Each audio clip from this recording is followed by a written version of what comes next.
When you look at Mount Shasta from afar, you immediately notice its isolation from its surroundings, in addition to its beauty.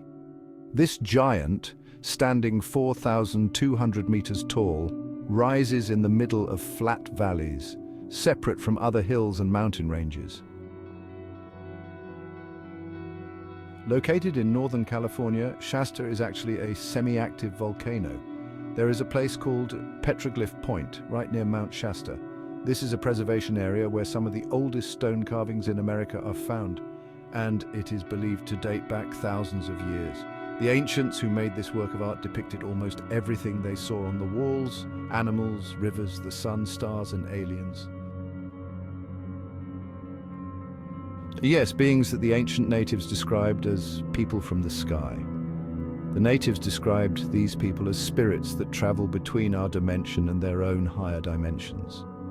What if these beings, whom the natives defined as elevated spirits, are actually beings of flesh and bone like you and me? With just one small difference: they are not from this world. Many ancient cultures have legends of giants living on Mount Shasta.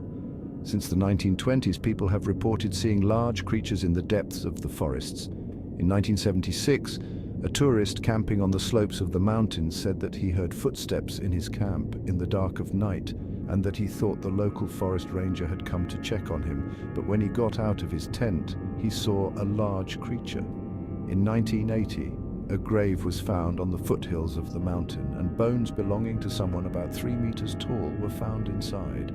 This is not just a rumor. The grave was actually opened by the locals, and it was in the newspapers at the time. According to tribal legends, these giants were not interesting, scary creatures, but a people called the Lemurians. And this story takes us to the famous J.C. Brown case. In 1904, J.C. Brown was a geologist working for a gold mining company, and he was sent to the Mount Shasta region by the company to do reserve research. One day, while exploring the area, J.C. Brown finds a crevice covered with stone rubble. Brown, who cleared the area, discovered that it actually opened to a hidden cave entrance and entered. According to Brown's report, this was a huge tunnel that stretched for almost 15 kilometers.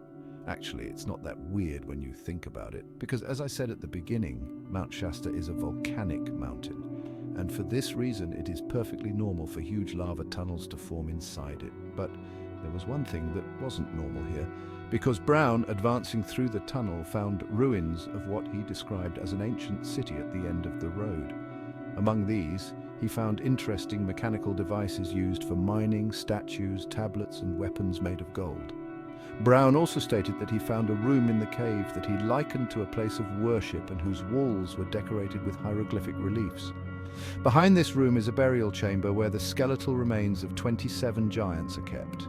Brown, not knowing what to do with his discovery, comes out of the tunnel. He closes the entrance again with rubble, hides it, and leaves the area. Brown is ready to go to the lost city once more.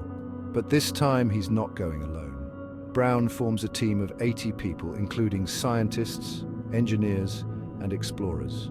And after thousands of years, the lost Lemurian city of Telos is finally ready to be unearthed. Local newspapers attach great importance to the issue and make news. The locals are eagerly awaiting the day the expedition will begin.